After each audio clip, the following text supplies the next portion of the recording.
Pada masa awal perjuangan pendidikan Indonesia, dimulai pada masa penjajahan Belanda. Pada abad ke-17-18, pendidikan pribumi ditangani oleh Netherlands Zendelegemigenschap atau yang bisa disebut dengan NZJ, sebuah organisasi misionaris Kristen dari Belanda yang bekerja sama dengan VOC.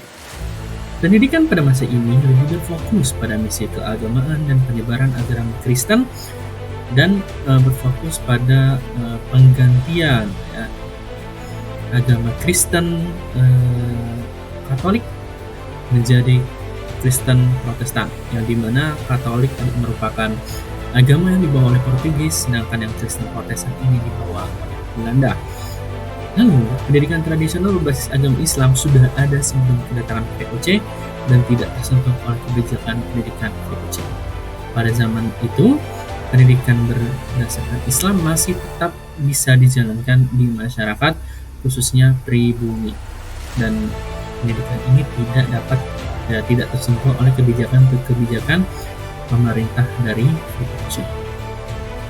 Sedangkan pada tahun 1808, Gubernur Jenderal Dendels mengarahkan bupati-bupati di Jawa untuk mengorganisir sekolah-sekolah bagi anak-anak pribumi dan kurikulum yang mencakup kultur Jawa dan agama, yang intinya diprioritaskan dipusatkan kepada agama Kristen dan agama Islam.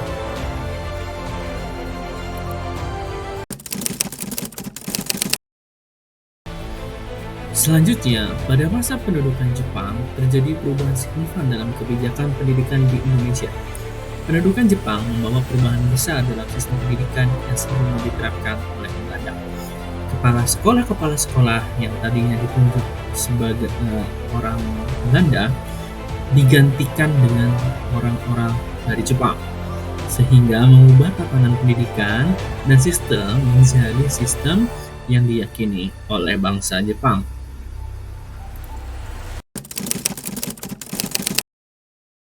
Setelah kemerdekaan, Indonesia memasuki masa Orde Lama, di mana pemerintah mulai mengenalkan pendidikan dasar yang wajib bagi anak-anak, dan berbagai lembaga pendidikan didirikan untuk meningkatkan kualitas pendidikan. Hal ini bertujuan untuk memulai pertumbuhan pendidikan di Indonesia. Walaupun seperti itu, terdapat beberapa kendala yang dialami oleh bangsa Indonesia dalam pendidikan. Faktor utamanya adalah terdapat kesenjangan akses pendidikan antara daerah perkotaan dan pedesaan. Setelah Orde Lama, Indonesia masuk ke kebijakan Orde Baru, di mana kebijakan pendidikan pada masa ini lebih berfokus pada peningkatan jumlah sekolah dan siswa pada awalnya, dan mengembangkan kualitas pendidikan. Tetapi pada akhir Orde Baru, pendidikan dasar universal di Indonesia berhasil terwujud, sehingga presiden pada zaman itu yaitu Bapak Soeharto mendapatkan penghargaan dari UNESCO.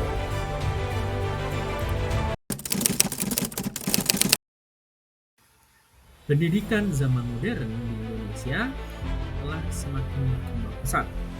Hal ini dipengaruhi oleh kemajuan perkembangan teknologi dan industri yang ada di dunia. Penggunaan media digital dalam proses belajar merupakan hal yang wajar terjadi di dalam kelas.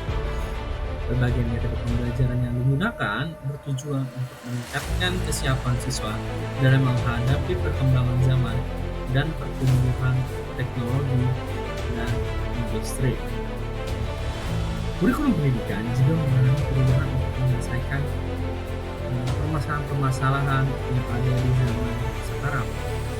Kurikulum Merdeka yang dikenalkan baru ini menekankan pada pengembangan kompetensi siswa dan pembelajaran yang kontekstual.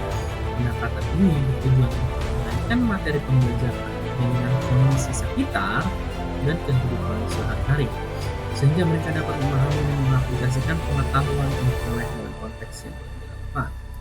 Mereka juga dapat bebas memilih apa yang mereka minati, sehingga pembelajaran menjadi lebih efektif dan efisien.